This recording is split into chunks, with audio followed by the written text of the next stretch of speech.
All right, good morning, folks. Today is January 25th. It is Wednesday, which means only one thing. It's Worldwide Wednesday. We'll get into that in a few minutes, but let me welcome you to the show. Welcome, everybody, today to episode number 289 of the Simply Cyber Daily Cyber Threat Briefing.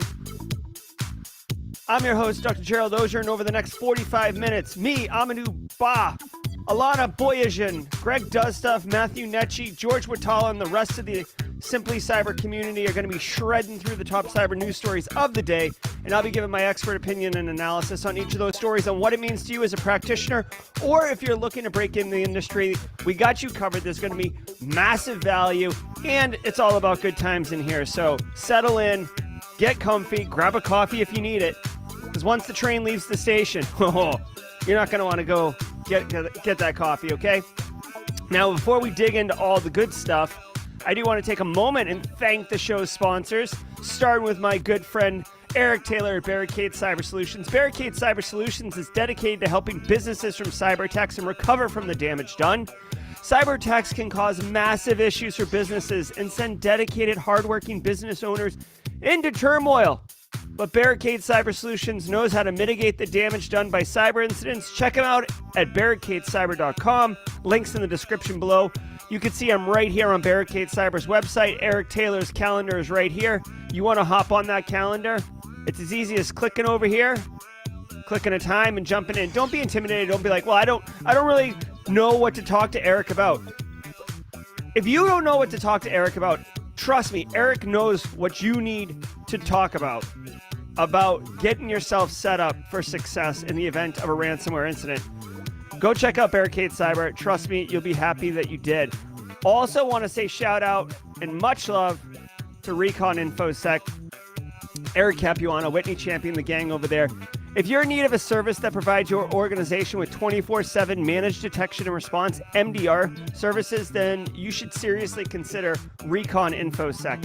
Their transparent offering includes the people process technology needed to deliver full spectrum security operations to organizations of any size.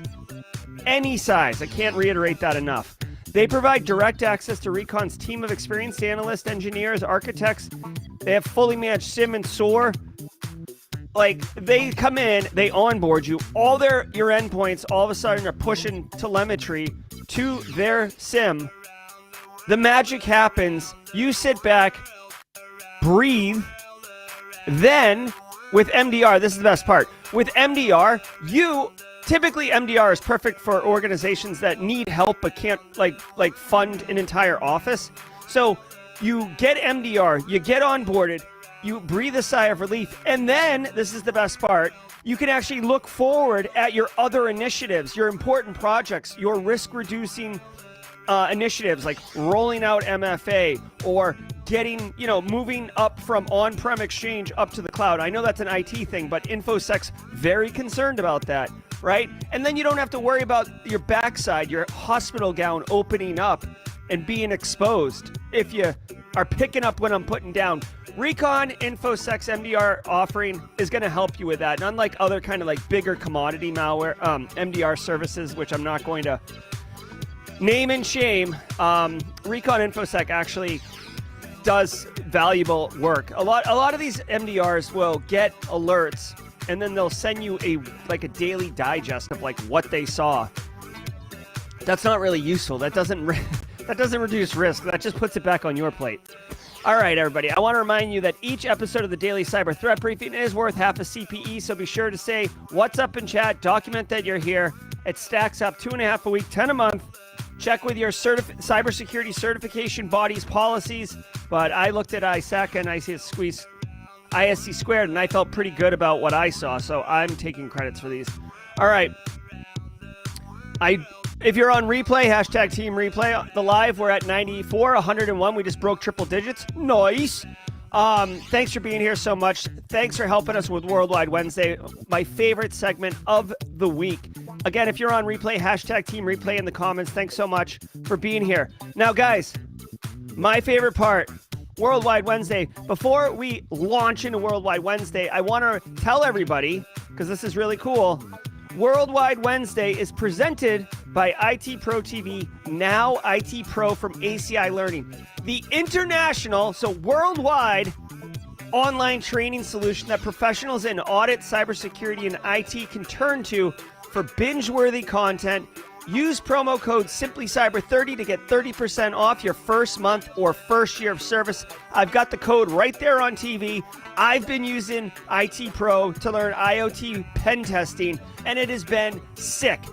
I'm telling you guys, like people in chat, comment if you have a thought. The quality of IT Pro TV learning and content is awesome. It's like really, really nice. I'm enjoying it. All right, so thanks IT Pro for sponsoring the segment. Guys, here's the deal. I'm going to roll the clock back. 2 minutes.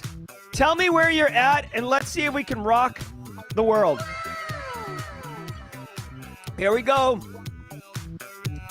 Where are you at? I see Canada. Niagara Falls. Very nice. Illinois, U.S. Got you. Texas. Texas in the house. Louisiana. Nice. Virginia. Mods, I'm going to need help. UK. I see UK. Mods, I need help here. India. Nice, India. Thank you for Asia. Atlanta. Hot Atlanta. Listening to Outcast earlier today. What's up, Chattanooga? Hey, Santa Clara. What's up, South Carolina? Go Gamecocks. South Africa in the house, bringing Africa online. Very nice. New York, Big Apple. What up, Jersey? Kenya. We're Kenya. Nailed you. We got you, Kenya. Pakistan. We got you, Pakistan. Easton, PA. Nice, dude. I used to have property in Easton, PA. The Crayola factory's all up in Easton, PA. Afghanistan's in the house. Is that James Driscoll? Oh, Justin Gold. There we go. Dominican Republic. Sorry, hey, I put Dominican Republic, Leonardo, and Haiti by accident. Barbados, Afghanistan's in the house. We got you. Nigeria, Lagos. Nigeria's online. Do we have Australia? Internal Stranger, you in here? UK, I got you. China, big footprint. Australia, whoop, whoop, whoop. Where's our, do we got South America? Come on, South America. North Florida in the house. Australia, we got you. England, UK, we got you. Come on. Come on, let's bring on the South America. Brazil, Argentina, Chile, Peru, Colombia, Venezuela. Where are you at, Uruguay? Where are you at, Bolivia? Oh, 6 seconds, 4 seconds, 3 seconds. Oh, all right. Well, we almost got it. Matthew Necci, we got someone from Sweden. All right, we'll mark Sweden.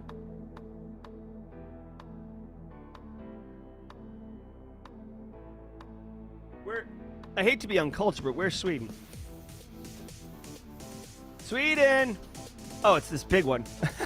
All right, way to go, Tampa. Adam V said Brazil. All right, can we get a confirmation on this one? Can we get a confirmation? Can we get confirmation on Brazil? It's in the Nords. Oh, thank you. Guys, we're just pausing for a minute to see if we can confirm Brazil. Hungary.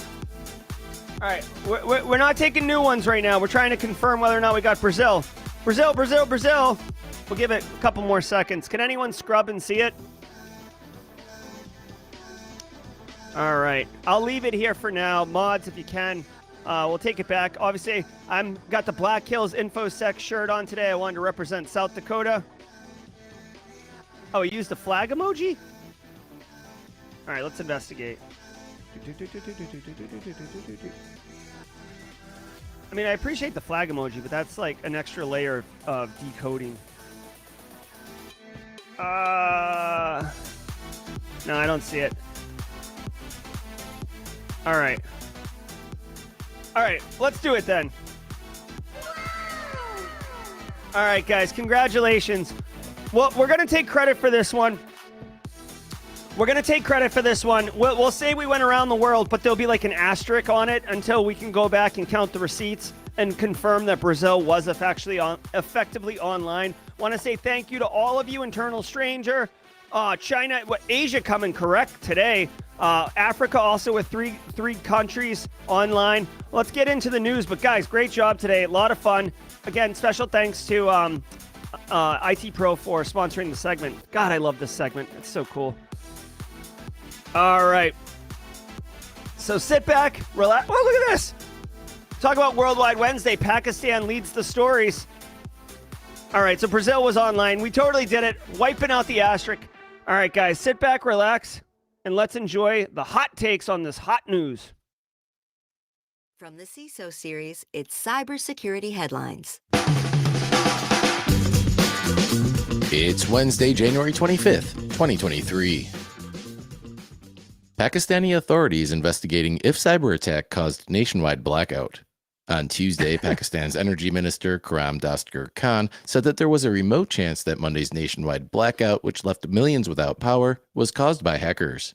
While cyber attacks on power grids are relatively rare, power outages have recently become common in Pakistan due to an ongoing economic crisis and last year's devastating floods. Khan said that power across Pakistan was fully restored within 24 hours and that the root cause of the outage is still being investigated.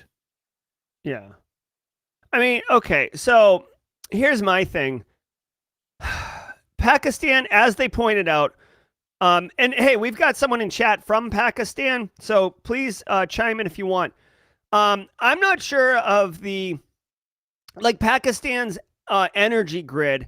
I'm not sure what the integrity is of it built, right? So, so there is a chance that it could have physical security failures, okay? So one thing that's really important to note is that in the world of cybersecurity or information security, if you're old and gray like me, there are different types of threats, right? There's environmental threats.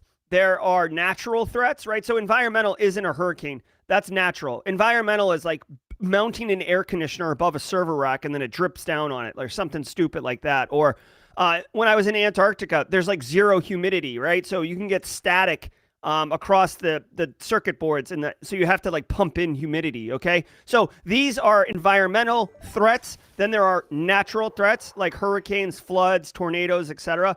And then there's human threats, which is like 90% of what we talk about all the time, because those are sophisticated threat actors, humans, social engineering, hackers on keyboards, right? That's what we talk about most of the times. But you have to be mindful if you're going to be comprehensively implementing InfoSec across a program or a business or an org or whatever, you've got to think about people, process, technology, but you also have to think about human, environmental, and natural. This right here sounds like a natural threat. They mentioned that Pakistan has been getting flooded all over the place, and that may lead to why they've been having these power failures across their grid.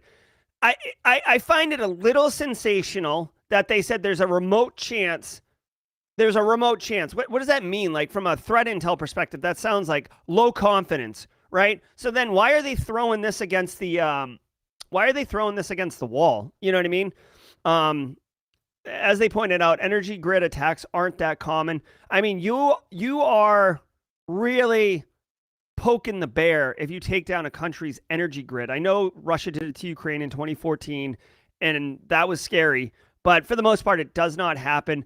If I had to guess, I would think this is more related to a physical failure of the energy grid. But they throw it out there like if there's a remote chance. We'll see. If they continue to have issues, that would be a problem. And I would imagine that they're going to do an investigation. Pakistan, interesting. Here's an interesting thing. Pakistan actually does have some like nation state threat cyber capabilities, but I've been led to believe that that's more from them purchasing like 0-day weapons, like buying a weapon instead of developing it in country, in house with their own talent and stuff like that. So that's just a little side thing. So be mindful. I don't think this is going to amount to much else, but they are investigating it. More of a sensational headline simply because they think there's a remote chance, and they've been having flooding and they've had other blackouts. So FBI identifies hackers behind Horizon Bridge crypto theft. Now we're talking. The FBI confirmed on Monday that North Korea-backed Lazarus Group and APT-38 were responsible for the theft of $100 million in crypto from Harmony Horizon Bridge back in June. The attack leveraged a campaign that social engineered crypto company employees into downloading rogue applications. The FBI said that just 2 weeks ago, threat actors laundered over $60 million worth of Ethereum stolen during the June heist.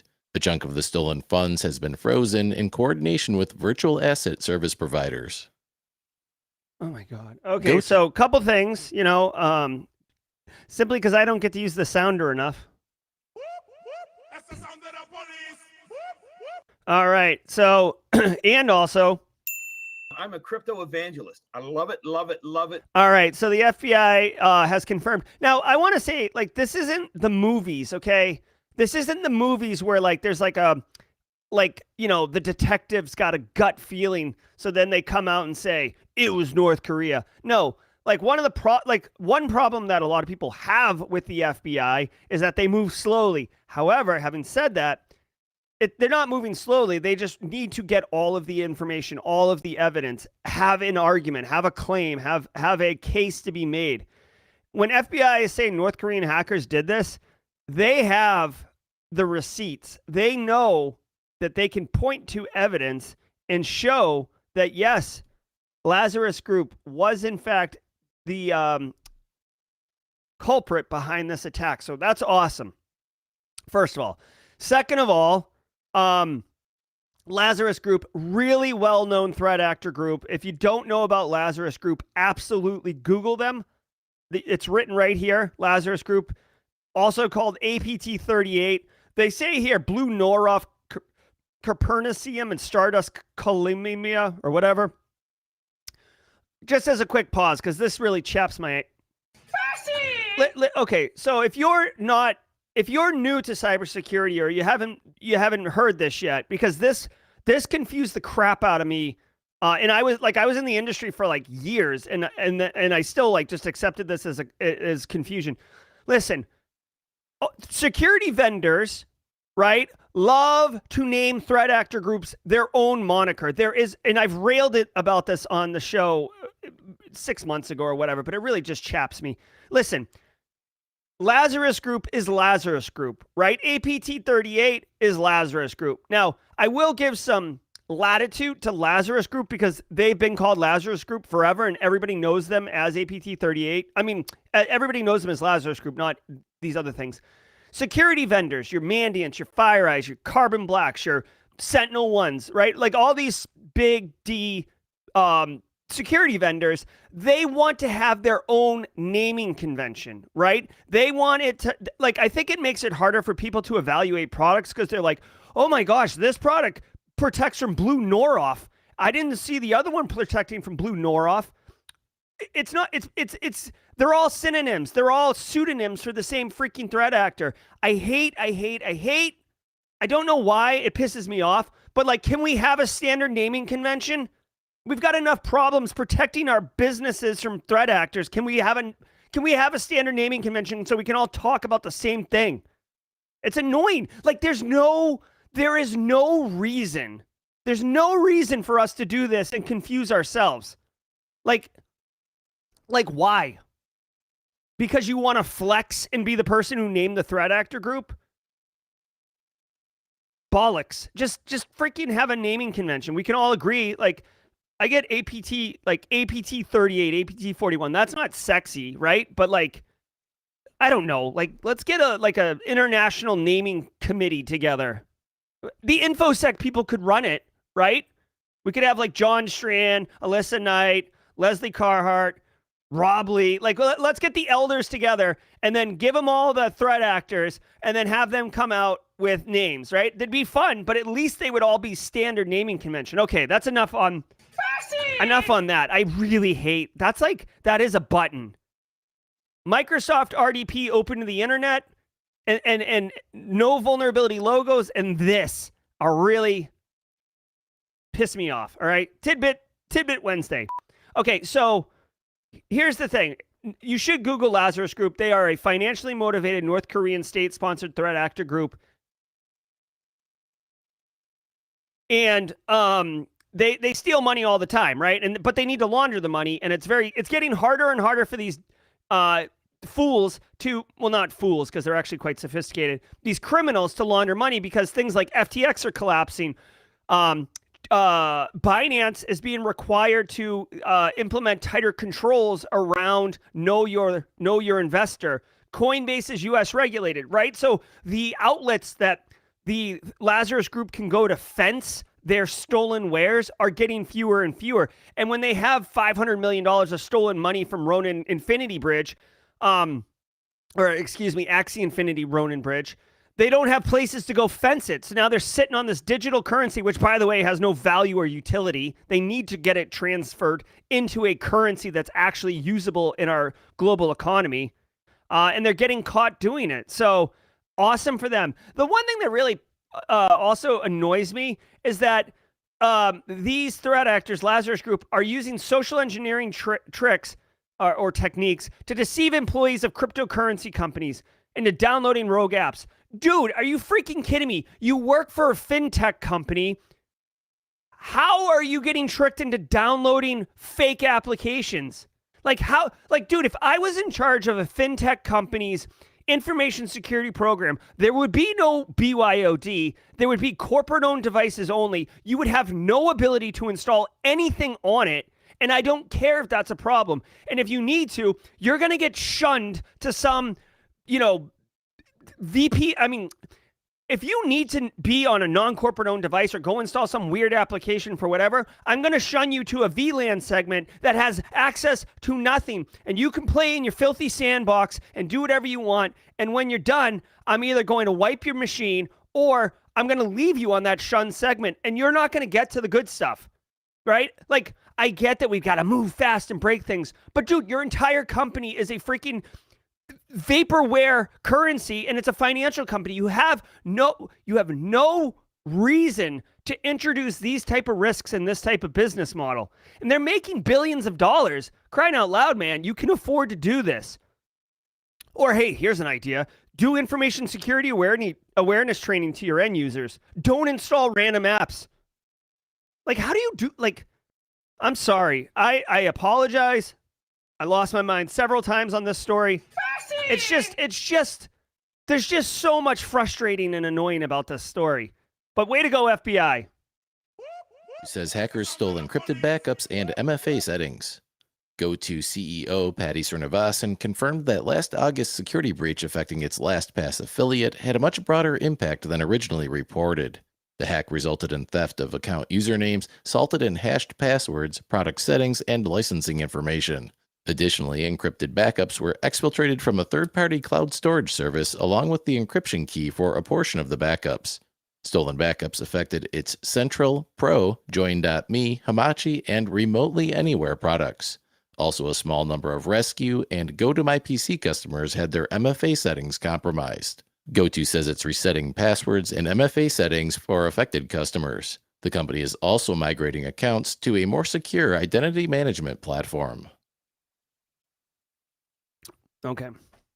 They're migrating their accounts to a more secure identity management platform. How much, it's one of those things where it's like, and I talked about this yesterday on stream, like, hey, we need you to invest in this, moving to this identity platform. It's going to cost this much for the tech, this much for the project to transition, and this much kind of friction for the organization. Absolutely not, nerd. Go get your clipboard and checklist and get the hell out of here. And then this happens and they're like, nerd, come help me, nerd. And it's like, you can't say I told you so, but for Christ's sakes, guys, if we had just done this, we would have reduced the likelihood and the impact. It's called risk. We would have reduced it. But I failed you, business, in not properly communicating that this is the reality of what happens when you don't do the things. So I guess, if you're using, guys, I'm all sorts of fired up today. I don't know what Starbucks put in this coffee this morning, but I've been dosed as I take another huge slug of it. Okay. So check it out. If you're using any of these products, which are all rolled up products here. So, Central, I guess, Pro, Join Me, Hamachi, Remotely Anywhere. It's part of the LogMeIn product suite. You may have been involved with this. You should be communicated to by the business, but there's chances that if it's like a download your own self and install product, you may not know.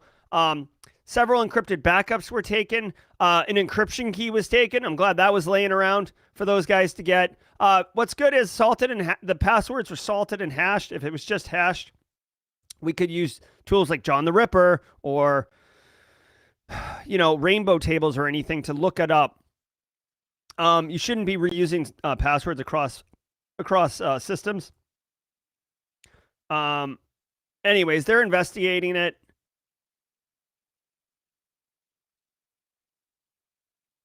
Based on the investigation, we have detected unusual activity within our development behind third-party cloud. All right, so GoToPass and its affiliate LastPass. All right, so that's LastPass. LastPass just washed all the mud off their body from that recent incident, and now, they're getting like just another bucket of yuck thrown at them.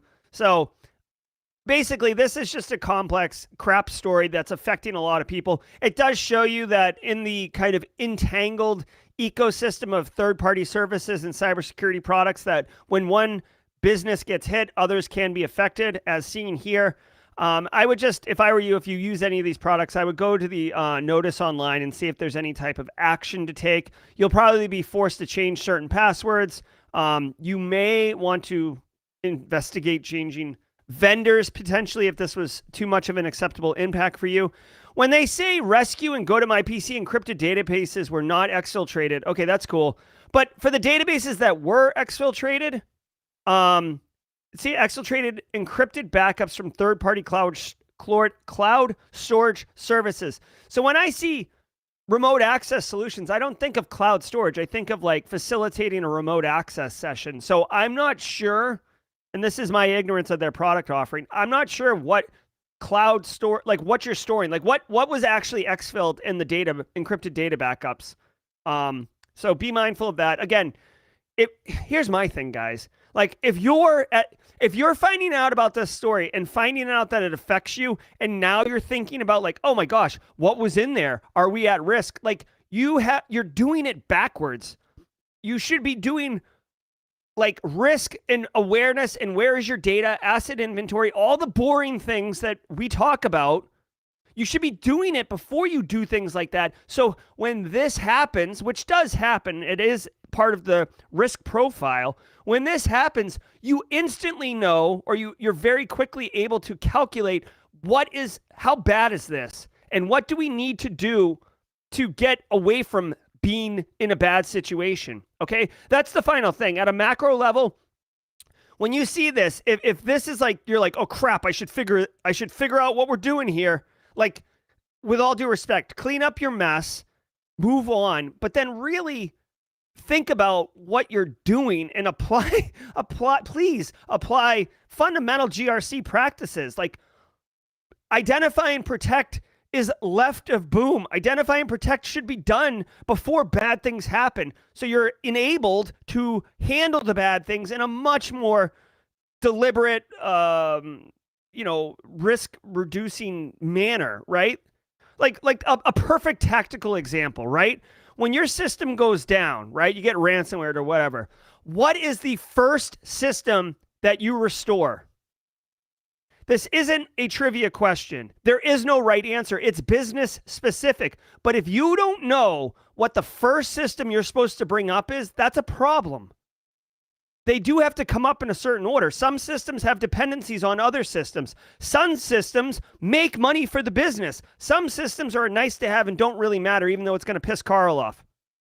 Do you understand? It's business continuity planning 101. You're supposed to do a business impact assessment and then map down to the technologies that serve those business processes.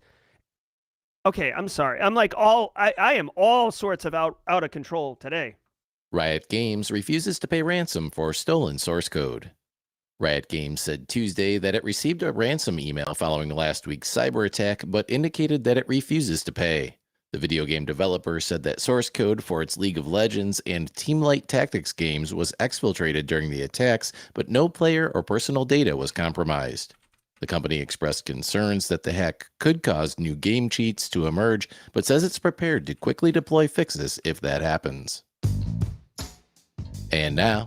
All right. Real quick, I do want to say I'm hearing right now that BSEC was involved in a tornado. I guess he wrestled a tornado earlier this morning or yesterday. Good on you, BSEC. I feel like BSEC's the guy mowing the lawn. You ever seen that meme? There's like a guy mowing the lawn. There's like a huge like F5 twister in the background. He's like, this is fine. That's BSEC. He's like, hold on, where's my this is fine dog? There he is. That's BSEC mowing his lawn. That's BSEC. BSEC's like, got to get this lawn mowed if I'm going to get to Friday Night Lights. Ain't got time for no tornado. Tornado wrangler, yeah. He looks like the guy from Dr. Strangelove riding the rocket down, except it's BSEC riding the tornado. All right. Riot Games receives ransom email stored in source code. All right. I love that Riot Games is like telling the hackers to like suck it. Yes. Thank you, Justin Gold.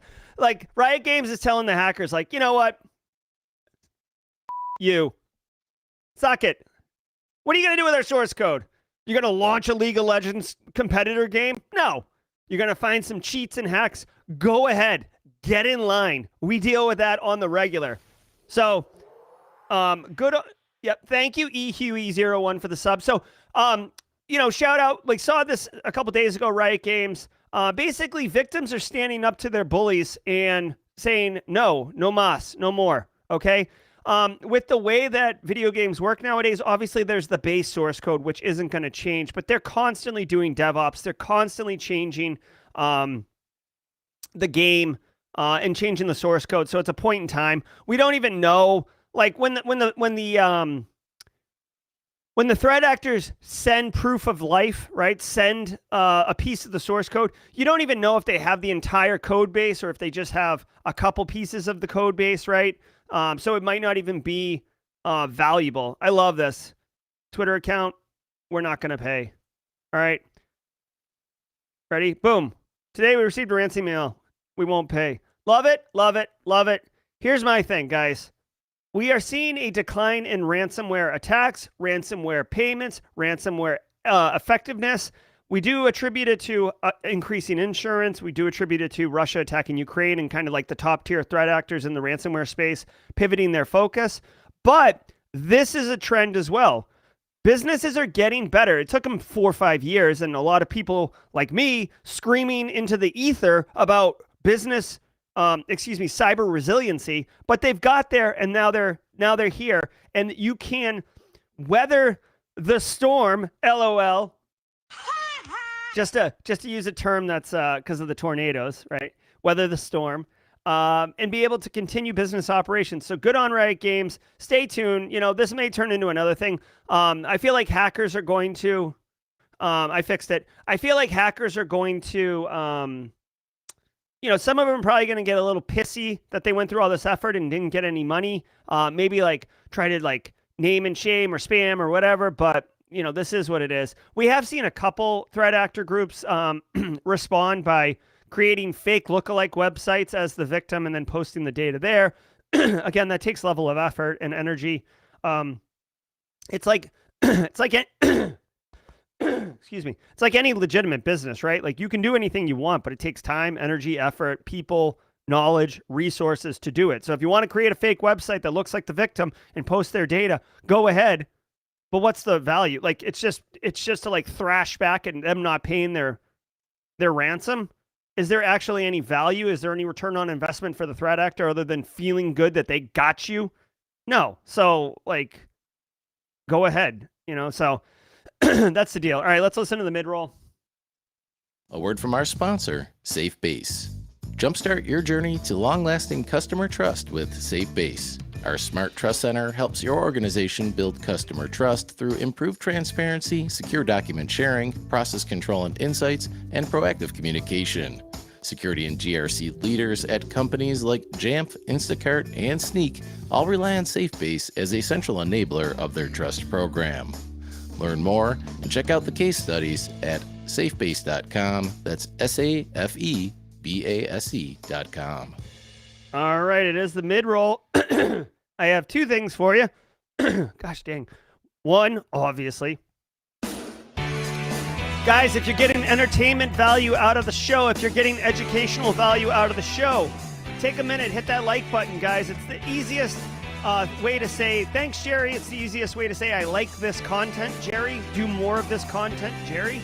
And also, and the main reason I'm asking is because by hitting the likes and getting to a certain threshold, YouTube will send this stream to other cybersecurity people or people who have been searching for cybersecurity content on YouTube, which will then alert them to what we're doing over here at Simply Cyber, which will then bring them in, and then we'll give them a warm hug, and then we'll say, welcome to Simply Cyber. Right, Shuttle Crab? Thanks, Robert Moritz. Thanks again to Barricade Cyber Solutions for the sponsor support. Thanks to Recon InfoSec for the sponsor support. Thank you to ACI Learning for sponsoring Worldwide Wednesday segment. I do appreciate that. Guys, today I didn't have time to prep it, but I've got some good news and some bad news. All right? Here's the good news. No. Hold on. The good news is at 11:30 a.m. today, I am doing a stream. We're going to be doing a Threat Gen Red versus Blue tabletop exercise type stream with how to operate the red team side in a engagement using Threat Gen Red versus Blue. I'm looking forward to that. Obviously, if you guys want to get some killer information on Monday morning from an email that I write, go to simplycyber.io/newsletter and sign up. You can unsubscribe if you don't like it, but I basically provide you 3 actionable pieces of intel to destroy work on Monday morning. Holler at me. Holler in chat if you got some value out of the newsletter and let other people know about it. Here's the bad news, guys. Sad news. So here are the emotes, okay? I made this one. I got us a ChatGPT HAL emote. Here is the problem. The problem is you need certain number of members in the squad to unlock emote slots. Now, last month, Eric Taylor very generously sent out 200 squad membership gifts, okay? And that unlocked a ton of things. And we were kind of like messing around trying to figure out if we wanted jaw jacking, if we wanted this guy from Breakfast Club. And a month went by and the subs fell off. So like we lost like 130 subs last week, or members. And the emote slot locked. So I think if you fill it, it doesn't go away. But if you don't fill it and you don't have the threshold, it goes away. So unfortunately, I can't add HAL for a ChatGPT right now. But when we do reach a certain number of members, I will put this in. If you guys are open to any other type of like emotes, or if you want to do a poll to see if HAL wins, but an overwhelming number of people wanted ChatGPT emotes, and I thought the HAL one was good. So that's what's up with the emotes. I want you guys to know that I was taking it seriously and doing what I said I would do. I just can't. I can't unlock the emote right now. I think it's something like 24 more emotes or members. So be mindful of that. Also, Dan Reardon, aka Haircut Fish, let me know if you're in chat. I've got a perfect idea.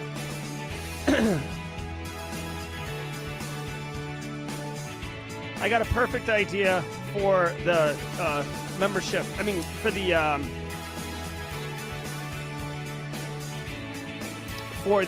meme of the week tomorrow, if you have an idea. All right, guys, so let's get back into the news. I want to thank all of you for being here. Genuinely appreciate all that you do.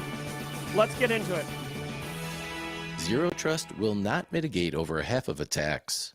According to a new report from Gartner, just 1 in 10 large enterprises will have a mature and measurable Zero Trust program in place by 2026.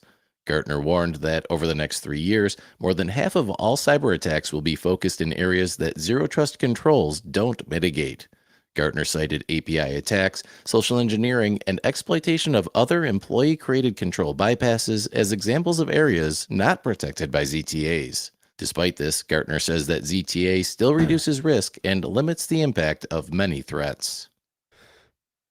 All right. So zero trust architecture was the darling buzzword of, I would say, 2021. It's in the pantheon with such phrases as next gen firewall, single pane of glass. What else? There's been certain like just terms that the industry grabs hold of. Now they're saying, well, zero trust is good, but it won't stop half of attacks. Now I agree and disagree. Obviously, I can't. I'm not going to do it on stream where it's like, well, 50% seems kind of strong. Basically, Alana asks, can we do a Zero Trust 101 episode? I could. There is a video on my channel. I interviewed, oh my God, what's his name? Oh, I can't think of his name. He goes by Dr. Zero Trust. He's a really cool former Navy guy up in DC. I can't think of his name right now. I don't really want to call him Dr. Zero Trust, but he's a cool dude, and he's kind of like the Zero Trust expert in the space. He briefs like, federal politicians about stuff like that. So check it out. Yeah, thanks, Josh. Grab that link for everybody. But basically, here's the deal. Traditionally, we had like the big, thick perimeter wall, like firewall, and then the warm, gooey center. So like most businesses were shaped like an M&M, right? Hard candy shell, soft, gooey center. You get through there, crown jewels, everybody wins, okay? Now, with cloud-based systems, cloud architecture, remote workforce, BYOD, like all of these new dimensions of the modern IT infrastructure has led to like that perimeter firewall not working, right? Like I can do my job and there is no like IT infrastructure. There's nothing, right? So they needed a new solution. That's where zero trust architecture came from. Instead of having implicit trust to anybody inside the wall, you have to get explicit trust for any action. So you're basically securing the identity. It's almost like every single identity has a little firewall around them. And now all these people are walking around with little firewalls around them. And if you go to access a resource, you have to prove who you are. This is why session tokens are so important to like steal now. This is why a multi-factor authentication is so important. These things, zero trust isn't a turnkey solution. Zero trust isn't something you just buy and implement. Zero trust is essentially like a philosophical approach to a cybersecurity program of a business or an organization, the people, the process, the technology. Okay. So the idea with zero trust is that you have like things like secure web gateways, meaning like in order to access something, you have to log in essentially to a choke point through a web portal. And then once you authenticate there, then you can access different web applications. Think of like Citrix infrastructure, kind of, if you're familiar with that. So you can't just log into your OneDrive, right? Or that's a terrible example. You can't log into like whatever cloud system you want. You have to log into some like front door portal, and then you get access to those systems. Like that's one way. Also, the identity, multi-factor authentication, conditional access, right? So BSEC is in Texas. He logs in, no big deal. BSEC is in China. He logs in, big deal, right? Like you flag it based on those conditions, right? So it's a very dynamic way to approach it. Now, what they're saying in the story here is that zero trust doesn't block half of attacks. Again, I might push back on that. I think the story here is that a lot of businesses are not implementing zero trust architecture correctly or fully, or the business doesn't understand it and they think it's just multi-factor authentication or something like that. Like, you don't buy a zero trust architecture solution.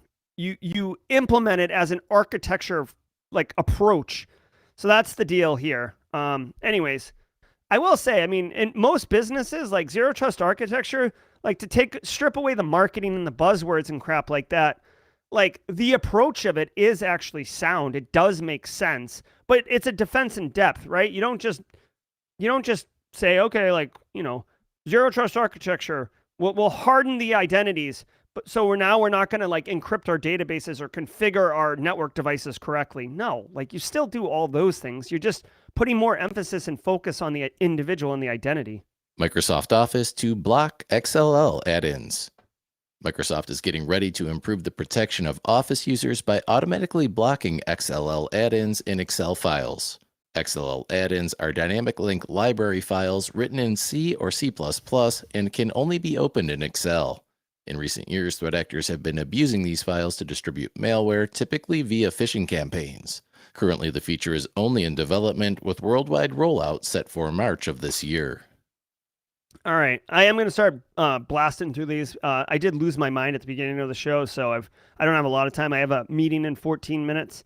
So this is cool. Microsoft Office is blocking file formats from the internet. Sounds good. Basically, I'm not familiar with XLL, but if it's anything like DLLs, which are dynamic link libraries, which get abused all the time, they're basically files that other programs use. You don't launch a DLL or an XLL.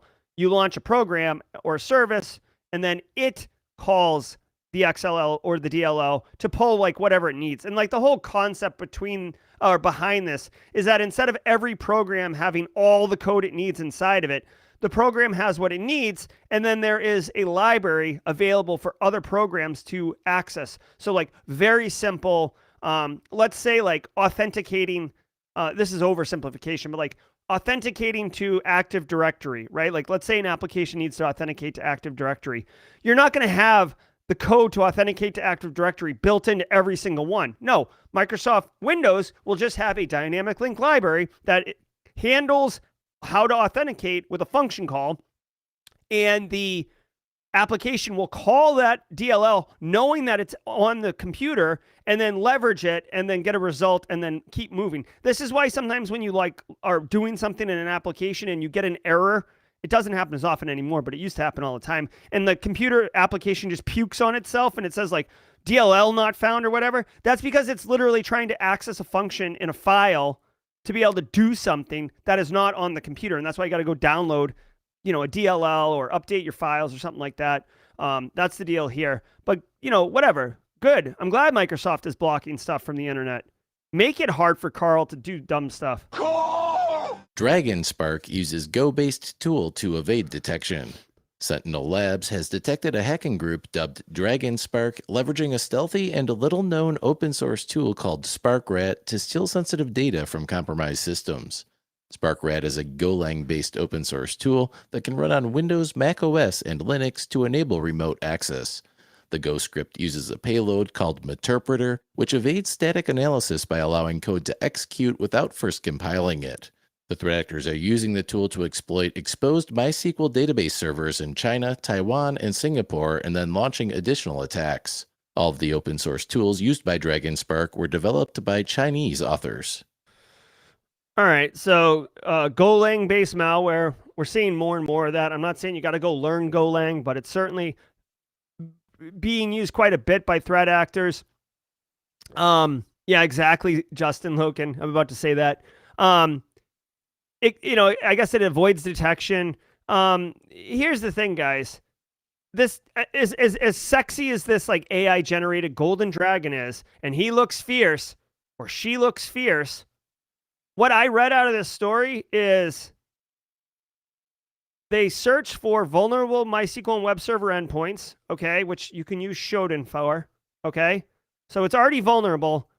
Then they deploy a web shell through SQL injection, cross-site scripting, or web server vulnerabilities, okay? No big deal. They're already finding vulnerable MySQL and web server.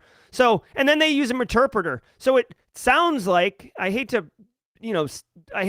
poo-poo on this or downplay it. Sounds like they're using Metasploit because they launch a Meterpreter to access the thing. If you can use, I don't know. To me, this feels like Hacker 101, right? Like if you're going to really become pen tester or a black hat hacker, search Shodan for vulnerable systems, fire up Metasploit, point it at your victim, and hit run, and then it pops, right? That's what's going on. They do say that SparkRat is a C2 framework that actually does 26 commands, so that is a little bit more advanced than just Hacker 101. So I do want to give them credit for that. It is Chinese-based. It is targeting, it sounded like it's targeting mostly Asian countries. I thought I heard that here. Yeah. China, Taiwan, and Singapore to launch their attacks. So maybe they're they're doing this to actually, so this is like Hacker 301. So they're not launching it from their own computers. They're actually taking compromised assets and launching their attacks from there. So that is a advanced move, right? That's a good move. That way, if you trace it back to like a company in Taiwan, they're like, I don't know anything about this. And it's probably true because they're being basically put on like a suit and worn as a victim. So I don't know. I guess be mindful of this. This is just kind of, to me, this is just like an interesting going on in the ecosystem. Probably not affecting many of you, but it is worth noting that there's been an uptick in activity. Plus, it's got the cool AI. Live Nation blames bot attacks for Taylor Swift fiasco. Mm-hmm. Back in November, Ticketmaster systems were crippled when hordes of Taylor Swift fans attempted to buy tickets for the singer's upcoming U.S. tour. On Tuesday, Live Nation's CFO told the Senate Judiciary Committee that Ticketmaster services were affected by triple the amount of bot traffic they'd ever previously experienced. Additionally, the company's verified fan access code servers were targeted. The explanation comes amid speculation that the federal government may take antitrust action against the company. We'll see if Live Nation is able to shake it off. Oh, nice. Nice a little T Swift joke there for those who are, in the know. I was actually listening to Cornelia Street this morning. Hey, you know what? If I'm transparent, if not anything else, okay? I did listen to Cornelia Street while I was getting my kids' water bottles ready for school today. It's a good song, okay? I do love the Midnight, but occasionally I like to mix in a little T Swift, okay? It's a fact. Don't judge me. All right? So here's the deal. Live Nation, Ticketmaster, they had a hot mess express a couple months ago where basically Taylor Swift went on concert and was like instantly sold out, and nobody who actually was a T Swift fan won or like got any of the tickets, right? It was all resellers and stuff like that. I got to tell you, they said it a bot attack, but dude, follow the money. Straight cash, homie. Dude, if you can resell the tickets for anything more than what you bought them for, right? So like 1.5 markup, that is a straight, that's like pure profit, right? Like I buy it for $1 and I sell it to you for $2. Like it's pure profit. And if I can buy all the tickets and then sell them all for double what I paid, I'm going to make a lot of money. I personally, and this is probably not fair. This is probably not fair. Okay, hold on. Let me get some music up in here. It's probably not fair, but personally, I think Ticketmaster and Live Nation are greedy, disgusting, capitalistic, just awful. Dude, have you ever bought tickets from Ticketmaster? It's like, oh, the ticket's like $75. You're like, oh, that's kind of expensive, but I really love the Midnight. I'll go to the concert. And then it's like $40 in fees that like make no sense. It's like there's like a service fee, a handling fee, a production fee, a management fee. It's like, what the hell is all this fees? And it's just like, I'm just taking your money. And like they do have a monopoly on it. You can't freaking buy tickets to these concerts without going through them. It's gross, dude. It's gross. I hope they get busted up. I don't know how they fix it. But I don't know how they fix it, but I hope they get busted up because it's I don't even go to I told you guys yesterday on Tidbits Tuesday, I used to go to the Roots I've been to a lot of concerts, but I really like the Roots. I haven't been to a concert since like probably like mid 2000s. Partly I don't have a lot of time, but also like F you, man. I'm not like I want the money to go to the freaking artist. I don't want the money to go to like whatever you are. You capitalist. Like hey, don't get me wrong, I'm all for capitalism. Like I think best of market, first to market, like good products. Like I feel like capitalism does have a place and it's healthy. But when you start exploiting the consumer base because you have a monopoly or because you can, that I get off the bus there. Okay, all right, guys, it's 8:55. I got a 9 a.m. meeting, so let me take a hot minute. Is Alyssa Knight in chat right now? Alyssa Knight, are you in chat? Let's say what's up. I got 2 minutes, and then I'm going to boogie out of here, guys. Robert Morris canceled his order. Greed is evil. All right, damn. Drip pricing. Restaurants are doing it now, too, after you're done eating. 50% economic recovery fee. Yeah. Oh, hey, Alyssa. Let's give Alyssa a little love, people. Alyssa. Actually, you know what? I use this one rarely, Alyssa, but this is Alyssa coming into chat. Right? Alyssa, I don't know if you're going to see this on stream, but like Alyssa's just like kick the door open. Kick a hole in the speaker, pull the plug, and then jet. My Wu-Tang people in the house. All right, William Ayers. All right, Alyssa, good to see you. All right, Kimberly, I hope all's well. K. Scott Powell, hope the recovery's going well, buddy. Tom Bishop, nice to see you. Carrie, congratulations again on your certification. Absolutely nailing it. All right. Guys, you're welcome to stay in chat. Have a good time. Have a great day. It is Wednesday. I hope to see you at 11:30 a.m. Eastern time for the Red versus Blue stream that I'll be doing. If not, we will see you all tomorrow at 10 a.m. Eastern time. I am teaching tomorrow morning, so the Daily Cyber Threat Brief will be at 10 a.m. tomorrow. Hope you can join us. No Thursday Simply Cyber Live tomorrow. Programming note. And then Friday we'll do our regular 8 a.m. stream. All right, everybody, be good. Let's end on a high note here. Is this a good one? Let's do this one. All right. No, I don't like that one. Hold on. Yeah, this is good. We'll see you guys later today. Take care, everybody.